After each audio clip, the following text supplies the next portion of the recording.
What I'm going to talk about today, we'll start with a short introduction to Android applications, what they look like from an attacker's point of view, or how, when you build an application, what it looks like. Some attack surfaces, how that hackers look at the app, what the surfaces are that your app exposes that allow hackers to manipulate your app. We're going to see some tools, some techniques to attack apps statically, also dynamically, and then some countermeasures, because obviously I couldn't do a talk about hacking apps without providing some slides on how to protect them.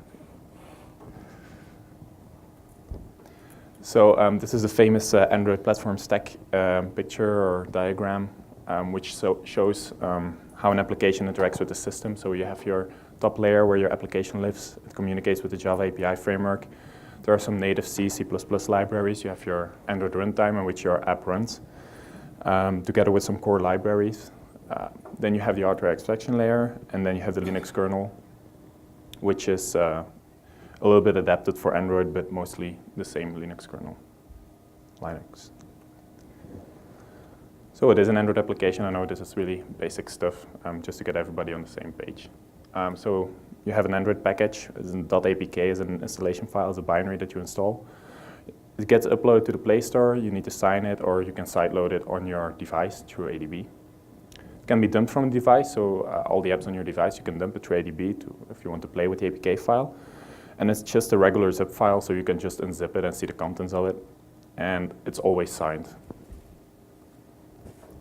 So when you unzip it, how does it look like? You have your Android manifest. You have a resources.arst file. You have your classes.dex file, which is the most important part for today's talk. You have a resources folder. You have your assets. And if you have some native libraries, you'll also have shared object files, which are the .so files. Now, how does a build process high level looks like? You have your source code, you have your resource files. If you have jar libraries, AAR libraries, they get pushed through compilers. So you have your APT compiler, which is part of the Android SDK, which compiles resources to a binary format. And then you have the DEX compiler, which basically compiles all your Java source code to DEX files, and you also have your compiled resource files there. Obviously, if you have Kotlin, you still have a Kotlin compiler in between, and then eventually you just have DEX code, DEX Bytecode. And it all gets signed, the whole package gets signed. On to more interesting stuff. So DEX Bytecode, which is the code that runs in the virtual machine on Android when you start your application. And when you implement the bytecode language and you implement the virtual machine that needs to execute it, you basically have two choices. You can implement it as a register-based bytecode, which is the case for Android. Or if you have Java, you have stack-based bytecode, which means that on Android, register-based means that you use the registers from the virtual machine to pass data from one method call to another. And stack-based means that you pop and push data from the stack, which is the case in the Java virtual machine. So DEX Bytecode gets executed by Dalvik in really old versions, or the ART runtime in the newer and the current versions. In the newest, since I think 5.0, it gets compiled to native code. We're using DEX to Ode, and that basically happens on your device. So on earlier versions, you had the dialog optimizing apps, which basically means that they were compiling the apps to native code on the device, because they use like device-specific optimizations to optimize and speed up the code. And now it happens in a more smart way, and the Android system will only compile parts of the code throughout the lifecycle of the app when it's sitting on the device. You can reverse it back to Java source, which for some cases is recommended if you want to have the high-level structure of the code, but when you do it to Java, when you reverse engineer to Java source code, then you won't ever be able to recompile it because some information gets lost and you have non-compilable code. So what I do if I have to patch code, I reverse engineer it to Smali Bytecode, which is a little bit higher level than DEX Bytecode, but it's still it's intermediate between Java source code and bytecode. And this is an example. So it looks bytecode-ish, but you can still identify like a method call. You can identify like local parameters that are being loaded. And you basically see how the bytecode works. So you have these opcodes like checkcast, which what it does is it checks if, in this example, what's in P2, which is in the register, because the bytecode on Android is register-based, remember? If it's an integer type. Below, it doesn't invoke virtual, so it uses the registers in P0 to P3 to invoke the evaluate method on the int evaluated class. So first thing you notice is that class names are starting with an L and stopping with a semicolon, ending with a semicolon, which is really specific to Smali Bytecode or to DEX Bytecode.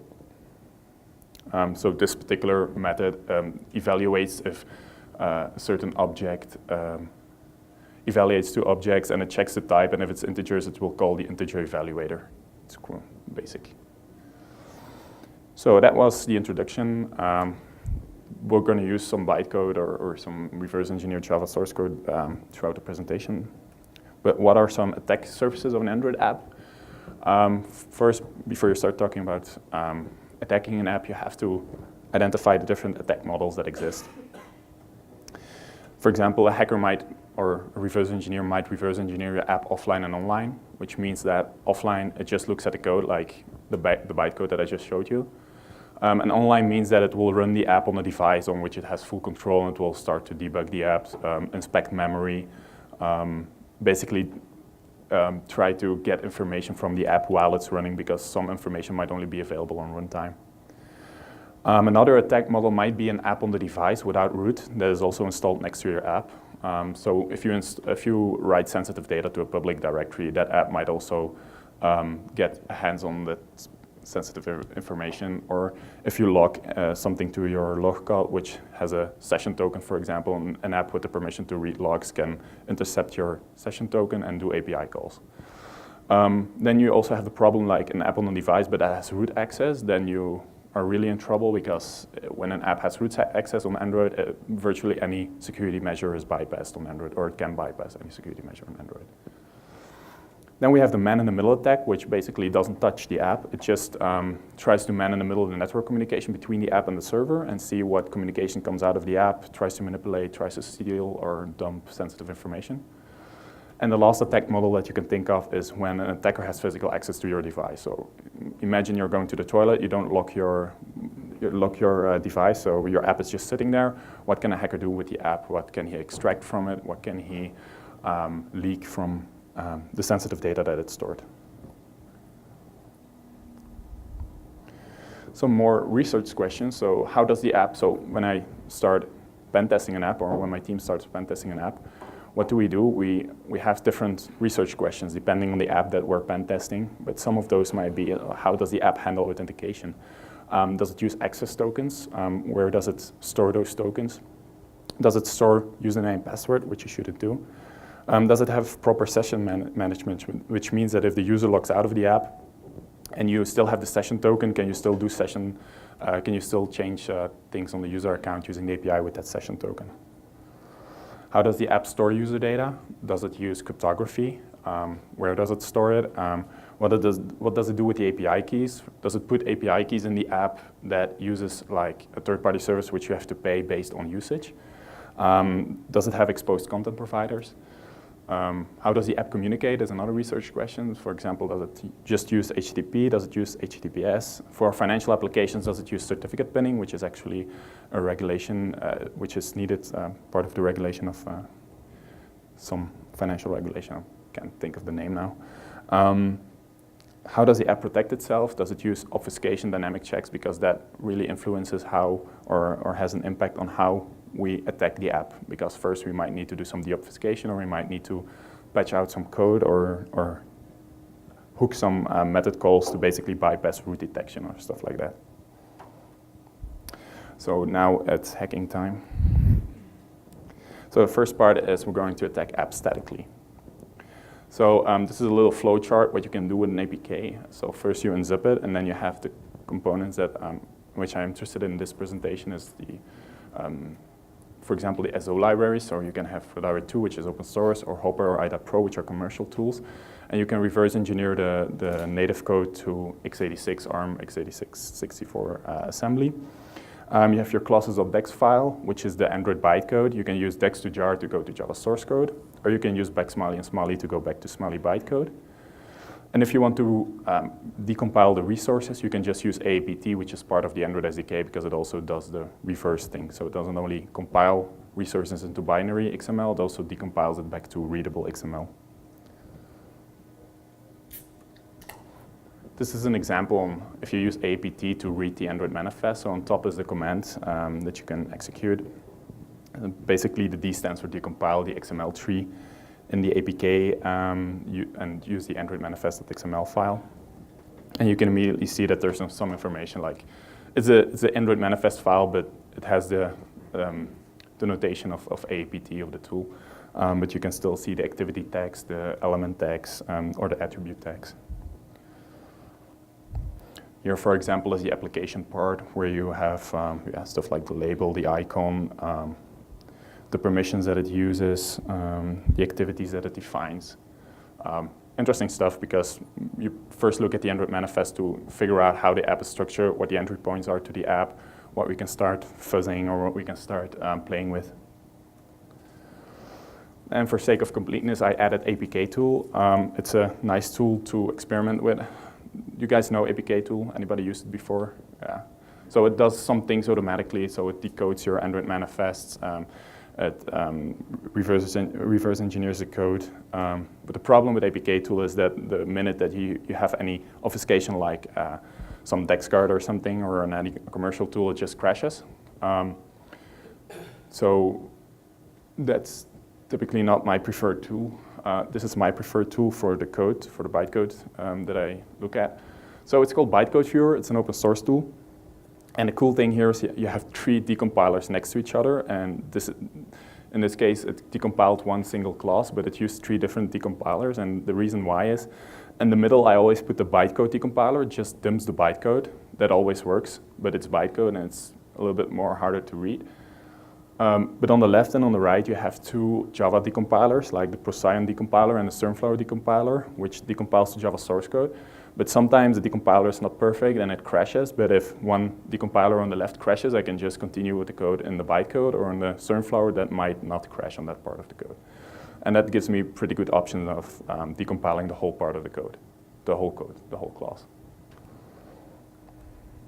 This is a tool that I wrote, and it basically shows you the relations between interfaces, classes, and in the code. Why did I need this? Because it allows me to structure code in a graph-like manner, and it allows me to get insight in the code. It works with obfuscation, without obfuscation, so it's obfuscated. Obviously, you'll get obfuscated class names. And it has some cool features like exclusion, inclusion, which basically says that if you don't want the support library in your graph, you can just exclude it with a regex, and it just leaves out the support classes from the graph. So it's like I did here. So in this example, you see it's a main activity.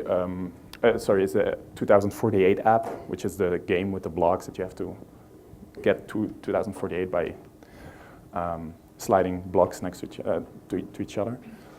And in this example, you could easily see that main activity extends an activity clause, what your on-touch listeners are, what your on-click listeners are.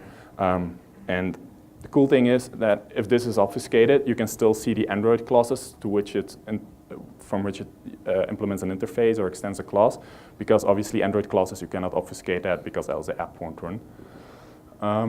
So I use that to basically get insight in the code. So next slide is something completely different, cryptography. Why? Because for this part of the presentation, I decided to show you how I did or I found the cryptography, like a hard-coded encryption key in an app, using tools or tricks that I will show you here. So when you talk about cryptography, there are 2 things you should know. First thing is that you have symmetric cryptography, which basically means you have one key for encryption and decryption. Examples are AES, triple DES, or Blowfish. But that just moves the problem to the fact that how are you going to distribute the key. So people decided, or researchers decided, to implement public key crypto, which basically says that you have a private and a public key. And the private key is obviously something you keep private, and the public key is something you distribute to the persons you want to communicate with. And how you use these keys basically means, or defines the use case. So if you encrypt it with your private key and you decrypt it with the public key, so that means you have a digital signature, because if you can verify it with the public key of a person, then you know that that person, if it doesn't leak his private key, has signed that content and approves that content and puts his digital signature. If you encrypt it with the public key of somebody and you send it to him, he can use his private key to read it, because his private key is secret. So that means that you have confidentiality. So that's a quick 101. So if you want to locate or assess cryptography in an Android app, some questions you can ask yourself is which crypto library is being used. For example, is it just Android SDK, or is it the Bouncy Castle or Spongy Castle? Why? Because some libraries, or third-party library here, because some libraries have vulnerabilities, and that might already be an issue, because there are some CVEs in Bouncy Castle 5.2, I think. I'm not sure, but that basically already gives an indication if there are vulnerabilities in the cryptography library. Does it use a hard-coded cryptography key? For example, the application wants to store sensitive information of the user on the device. How does it generate the key? Does it use a hard-coded key in the code? Does it use broken cryptography to do cryptographic operations? For example, MD5 or RC4 or AES and EBC mode? And where does it store those keys? Now, in Smali Bytecode, I already talked about the class names. So these are the class names for some cryptography classes that you can use in Android. For example, the cipher class, the PB, password-based encryption key spec, the secret key class. And why is this interesting? Because you could, if you have decompiled your code into Smali Bytecode, you can just grab recursively on the whole source dump that you have and search, for example, the cipher class, and then you get all the clauses where cipher clauses are being used, and that gives a pretty good indication if encryption is being used in that class. So that's how I found this snippet in an app that I pen tested or added for a bug bounty. And with the grep, the grep basically leaded me to the final cipher instance, cipher.get instance method or statement. And when I looked up, I saw like, so first I went to look where, okay, they're creating a cipher, which secret key are they using? And then I see like, okay, there's a static field that's being used, key bytes, and when I look there, it's a hard-coded array of key bytes. So this means that every user of that app, every instance of that app encrypts the information on the device of the user with those keys. So that means that if you find the device and you see the app on there, you just have to do the work of once reverse engineering the app, and then you have the encryption key, and you can just dump it from the device, and you have the information of that the app has stored. Now the problem, I do understand where it comes from. So you're implementing cryptography. At some point you need a cryptography key, and a developer that might not be security aware just says, okay, I need bytes here to get this thing working, and he just hard codes some bytes in there. If you're lucky, he randomly generated it, but that's mostly not the case. Then you get things like secret 123 or stuff like that. But also, we don't have to go completely paranoid. So this is an image, famous image of XKCD. I'll give you a minute to read it.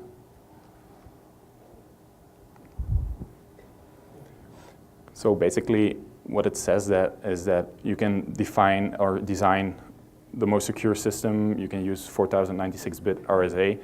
But in the end, if they want your password, they will either find a way to beat it out of you or basically try to phish it from you. So you can design a secure system, but in the end, the user is the weak point. And if he leaves his passwords out there or he just doesn't lock his device properly, then chances are that his data is being compromised, even though you did a good job. So that brings us to the part where we start attacking applications dynamically. And why would you want to do this? Maybe because the first thing that I can think of is the app might protect itself, so it's using obfuscation. So that means when you look at the code, you don't really get a sense of what it's doing. So what you can do there is you can attach a debugger and basically inspect variable values, or you can hook certain method calls Or you need, for example, runtime information. If they decrypt something that's only available on runtime and you want to have that information, you might need to dump the memory while the app is running. Or, for example, you want to trigger other code execution paths. So with code hooking, you can basically also trigger, because then you have control over the code, you can basically trigger other code execution paths in the app. There is a whole list of tools that you can use for different purposes. The first part are the hooking frameworks, and something really simple, really easy is LD preload, which is for the native code. As I told you before, you have these SO libraries that you can have in your Android app. And this is something that comes from Linux. You can basically use the LD preload environment variable that basically says that for this particular process, load my native library, which overrides certain functions. And if the library, for example, the SO file, uses a libc call and you override it in your LD preloaded SO binary, then your libc call is being used. And that's a very primitive way of hooking C calls, libc calls. But then specific for Android, you also have Frida and xPosed. Who knows about Frida? Nobody? Yeah, okay, somebody. Well, later you all know Frida. And then you also have xPosed. I think that's more popular, xPosed. It's basically allows you to install modules to change your email or have a firewall or all kinds of things that you can do on a rooted device. Then you have some emulators on which you can run your apps or run the apps that you want to attack. So you have the default one, Android SDK. You have Genymotion, which is a freemium and the paid version, I think. And then you have Nathan Emulator, which is an emulator that has specifically for mobile pen testing. It has a little bit an outdated. It has Lollipop, I think. I don't know if they updated it. It's based on a Lollipop image, but it has a lot of these xPosed tools and Frida already installed, so you have an image out of the box that you can use. Then you have debuggers, which you can attach to your app. Wadari 2 is a debugger. It's also a reverse engineering tool. Obviously, IDA Pro comes with an Android debugger. And then you have the basic ones like GDB, which is to debug the C part of the app, and JDB to debug the Java part. Yeah, that's pretty basic. Then you have man-in-the-middle proxies, like the one that I prefer is man-in-the-middle proxy. It's called like that. It's written in Python. It's pretty lightweight. It's easy to use. I'll show it later, how I used it to man-in-the-middle an app. Or you can use Burp, which is a free and a paid version, or Charles if you're a Mac. They're all just man-in-the-middle, so they do the same thing. They basically allow you to capture communication between the app and the server. So onto Frida. So if you look at the page of Frida, it says about itself that it's a dynamic instrumentation toolkit. And it basically allows you to debug a live process, which means the app is running, you attach to it, and you start injecting code into the app by writing JavaScript, which is cool. I'm not a fan of JavaScript, but just the idea of writing JavaScript and injecting an Android into an Android app and hooking code is just crazy cool. So you write, inject, and execute JavaScript to interact with the code, and it works like in a server and client architecture, which means that the server is running on the phone. It's a executable you put on your rooted phone. That's important. And your PC is a client, and it communicates with the server, and the server on the phone will inject the app that you want to attack. So there's an example. So this is what runs on your computer. So it's a client.py, so it's a Python file. It gets some parameters, so it gets the script that you use to when you call the script. It opens the JavaScript, and it also gets the process name from the command line that you entered. Then we define a callback function because the server at some point on the phone will send back information, and we basically define that we use the onMessage function here to receive that information and do something with it. And in this case, we're just printing it out on the command line on your laptop. So then you use a Frida Python API to basically attach your computer to the server and the server to the phone. And you have to use the process name, which is the application name. For example, com.facebook, com.example. You create a script, which basically means that you're going to load the script into Frida. You close your file descriptor. Then you say every time a message is sent from the server to your back from the server to the client, basically say that you use the onMessage function, which we defined above. And then you basically start the injection and you script.load it, and that will inject into the app. So what's the part that what we're going to inject? Well, it's this part. So this is Frida JavaScript code. So you basically, in this case, we're going to hook or inspect the web view clause if it's being used by the app. And what it does, it overloads the load URL. So on the third line, you see webview.load URL, which basically means that we're going to overload that method. And it takes a string as an argument because load URL, you have to define the string which it needs to load in the web view. And then we say, we write the implementation, so what it has to do, and we send back the parameter. So we send back the URL that's being loaded back to the client, which then will be called in the on message, so we print it. And then afterwards, we basically call the original one. And then how do you execute it? Well, on the bottom here, Python Frida client.py, which is our Python code. We define the script, which is on this page, and then, for example, the com.example.webview app, which it runs. And then every time that you use the app and you load a different URL in the web view, it will get printed on your laptop. So that's a cool trick, but yeah, you can be creative with this. For example, if you find encryption or decryption calls or encryption and decryption methods and you want to know what's being encrypted, you can just dump it before it gets encrypted, and then you get a nice list of things that gets encrypted, and maybe that's useful information. Now, you can use xPosed to do similar things. I'm going to show you how you can do the same thing with xPosed, what the pros and the cons are. So what is xPosed? It's a framework for hooking method calls, which is the same thing that Frida does. But you have to implement it as hooking modules. So you have to write an APK, which is a hooking module that uses the xPosed API. And you have to install it on the device where it sits next to the app that you want to attack. So the disadvantage here is that you really have to build an APK for a specific app that you want to attack, whereas Frida, you can just use it. Even command line, you don't have to use the JavaScript thing. You don't have to inject the whole script. You can use a command line interface. Also, it's pretty detectable by an app because the way xPosed works is it injects the jar file into the memory space of every app. So if your app inspects its own memory space and finds xPosed bridge, then you know that xPosed is being loaded on the device, and then you can do something as a developer basically to counter that. So now we're going to do the same thing. And this is the Java code that you have to write in your hooking module. So I define a class here, example, which implements the interface xPosed hook load package, which basically makes you implement handle load package, which gives you a load package parameter, which allows you to basically filter on the apps that you want to attack. So every time an app is loaded, this part of your code is being called, and you can check if the package name equals the ones that you want to attack. And then you basically call the find and hook method of xPosed, where you hook the load URL from the webview clause, and you basically say, I define a new method hook.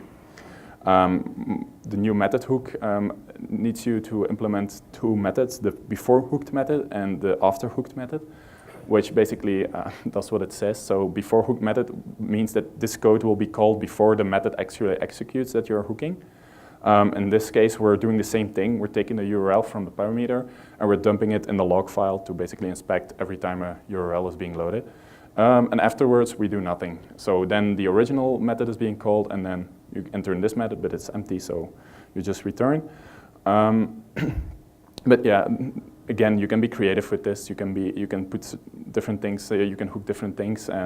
You can basically set up a whole attack scenario in your before hooked method. Execute the original code, and after hook method, you basically clean up after yourself, and then the app will never notice that you were hooking the method, unless he was scanning for xPosed bridge. That brings us to the next part of the presentation. I really have to put intermediate slides because now it's, well, SSL 101, okay. So this part is where we are going to look at a man-in-the-middle attack of an app.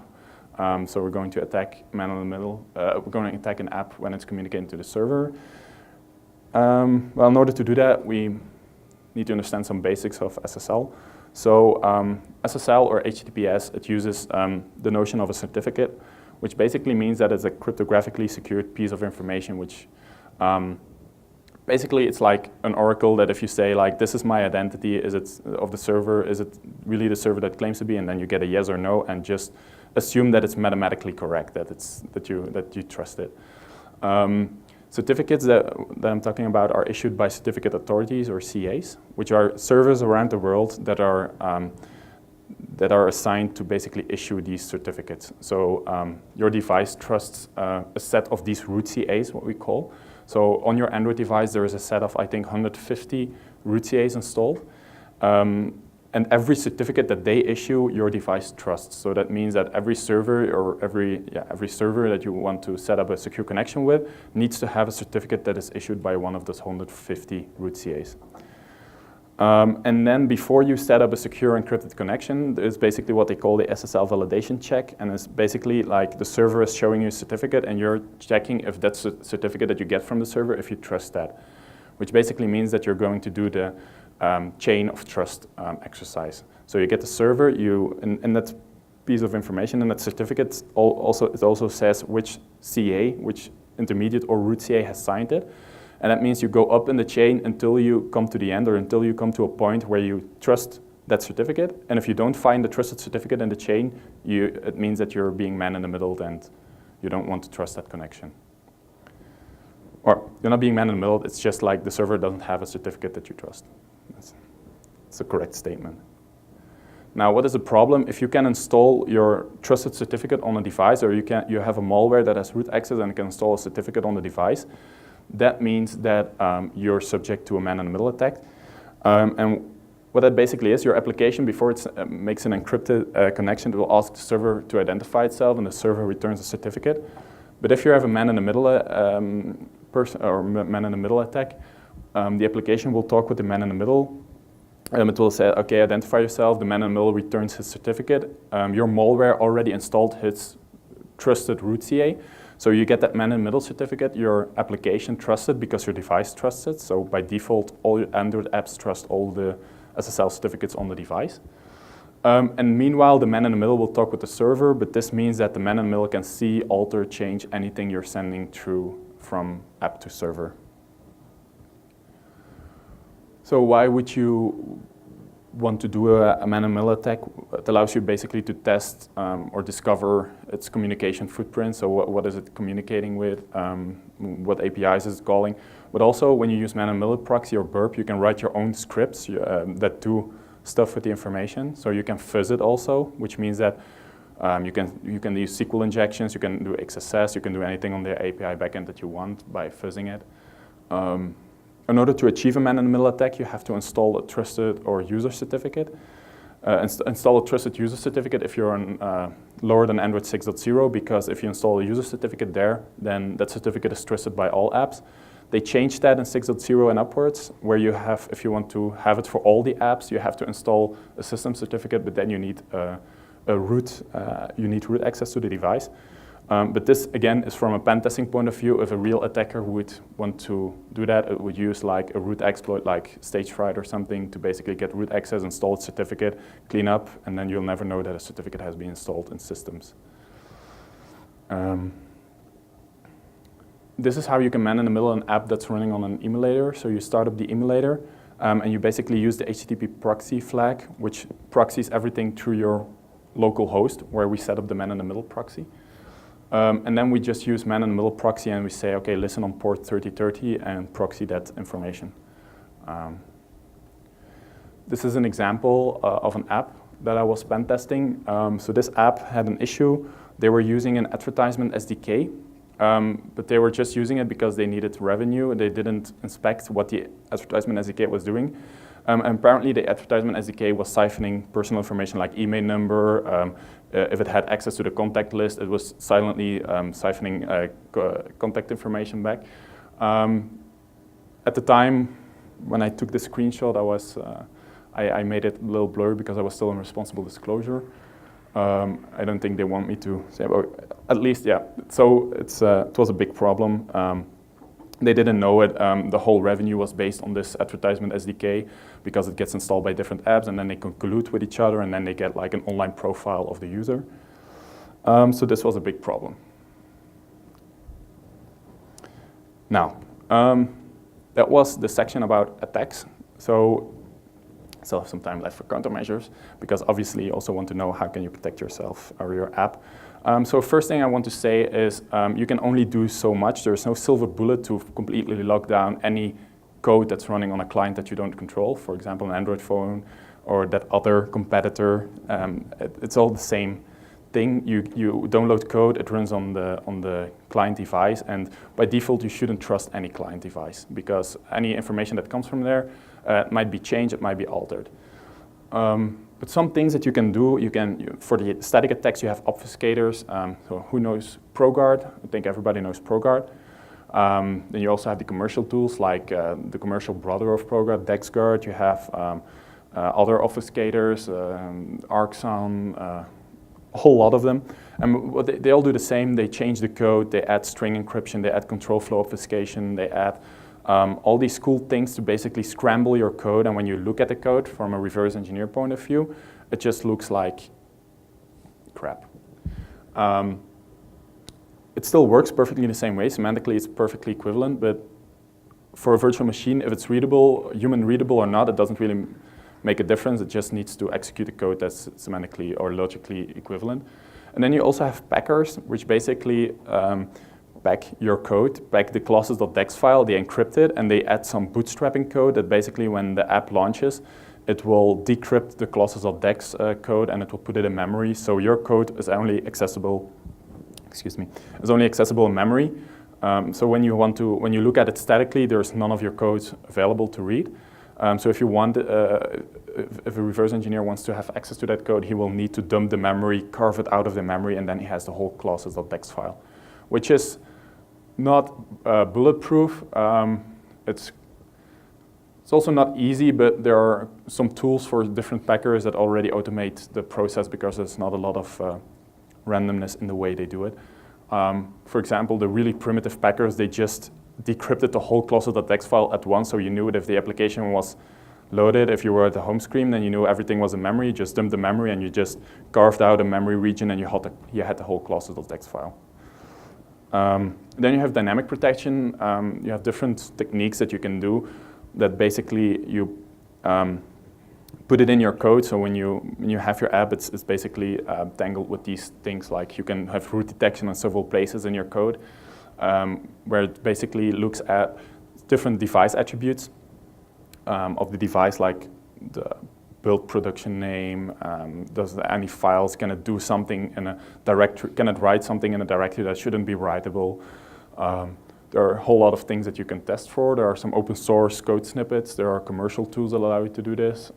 There are also emulator detectors, which basically can detect if you're running in an emulator. There are integrity checkers that basically look if your device is, has an unlocked bootloader or has a custom ROM or something. And you also have SSL pinning, which basically is a countermeasure to the man-in-the-middle attack I showed you a couple slides before.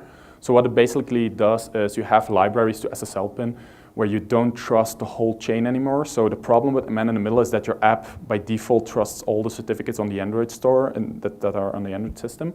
So if you use SSL pinning, you as an app developer basically override that and you say, you provide the hashes of the certificate that you trust, so your own backend servers, and only then a connection will be made. So if there's a malicious certificate installed on the device, it will never be used to set up a secure connection because you only trust the certificates that you're pinning on. Now, I used an open source example here to get some dynamic protection in your app. So who's familiar with SafetyNet API? Yeah, I know you. Yeah. Okay, so SafetyNet API is an API provided by Google, and it's basically Google's opinion on this device. So Google knows a lot and monitors devices, even from the first time you boot it until you basically shut it off. It basically monitors everything that's on the device. And at some point, you can use the SafetyNet API, and it will return the opinion that Google has on your device. So what the result is a JSON web token, which is basically a means of getting information to you cryptographically signed by Google that basically says it's compatible or not, and a second check, which is not on the slide, if the integrity is true or false. So what does it mean, integrity? Means that if it has an unlocked bootloader or any of those things that shouldn't, or verified boot, is it still enabled? And compatible or not means that if it's not a rooted device, if it's not an emulator, if it doesn't have any admin malware installed. The problem here is, but apparently this week it has been changed, but the problem here is that you only get binary answers, so it's compatible or not. You don't have the separate, like it's rooted or it's emulator, or you just say I'm compatible with Google's guidelines or not, or Android's guidelines or not. But apparently now they are also adding information into the JSON web token where they say what test has failed. It's not official yet, it's rumors, but okay, that would be nice. And the cool thing is here you can cryptographically verify it, and it gives you a pretty decent protection against dynamic attacks. Now there are two ways you can use it. You can use it insecurely or you can use it securely. This is how you don't use it, but a lot of apps use it this way. So when you use the SafetyNet API, you have to generate a nonce, which is something random that you generate in the app. And it basically prevents replay attacks, because when you put this nonce in there, it will be in the JSON web token, so you can't replay the JSON web token as an attacker if you have intercepted it. And basically, from your mobile app, you attest to the Google Play services. So SafetyNet is in the Google Play services library, and you get a result back, like the JSON web token or JSON web signature here, which basically holds the information, if it's compatible or not, integrity check or not. The certificates of Google are in there, and then you can validate it. Now, I don't know if you see the problem with this. Anybody sees a problem with this? Yeah, you know what the problem here is? Well, the problem here is that you do the validation client side. You do it on the mobile phone, so you can hook so basically, somewhere here, you have a check in your DEX bytecode that says pass SafetyNet true or false. Now, if you can hook it, you always pass true, so that's the SafetyNet, whatever the result is, your app will think it's passed the SafetyNet. And then you will start talking with your web service because you said, hey, client side, I verified, SafetyNet has passed. So what's the right way to do it is that you verify it on your web service where your app is communicating with. So you basically ask your server to get a nonce. It will generate a nonce server side, and it will store it with your session. And you get the nonce back that you need to include in your SafetyNet attestation call. Then you do the attestation, you get the JSON web token back, and then you basically verify it on your server. So your server verifies the JSON web token. Your client, your app, just passes it through to your server. The server has the responsibility to check it with the Google Play services. It validates a signature, and depending on if it's passed or not, it allows that specific app or that specific session to authenticate, to log in, to do any authenticated user actions. That means that you shift basically the check if SafetyNet has passed or not to the server and not on the client anymore. So that brings me to the end of the presentation, some key takeaways. I want you to get away from this presentation. You have to think about a secure design. Don't put things on the client and the code in your app that doesn't need to be there specifically. For example, don't store data that you don't store user data that's not needed to be stored. Don't put API keys, for example, in your app when you can. API keys can be basically also put on servers where you implement your own API on top of it, but your API keys are securely stored on your server, which basically allows you to have more control over the API keys. Apply a layered approach to security, so you have the static part, you can have the dynamic checks, and they basically complement each other. So if you have good obfuscation, if you have a good SafetyNet check, if you have good root detection, that can significantly raise the bar for an attacker to do something bad with your app, or even find vulnerabilities if they're there. And make sure that you hack your application first. So if you have time, during release or during development, hack your APK first, see which information can you see, which strings do you get out of the APK that can already be interesting, and that might guide you to a more secure design. It's it for me. Are there any questions? Yeah? What do you use for SSL? Well, in Android 7.0, it has Android support, so you have the network configuration.xml file, where you can define, for every domain, you can define certificate pins. But if you have lower than 6.7.0, if you're supporting that, you have the Moxie pinning library. It's it's written M0XIE. Yeah, okay, yeah. So that's a really decent pinning library. You can write it yourself. There are some caveats that you have to make sure that you do it securely. But yeah, Moxie does a really great job. It's a really good open source library for pinning. Yeah. Yeah.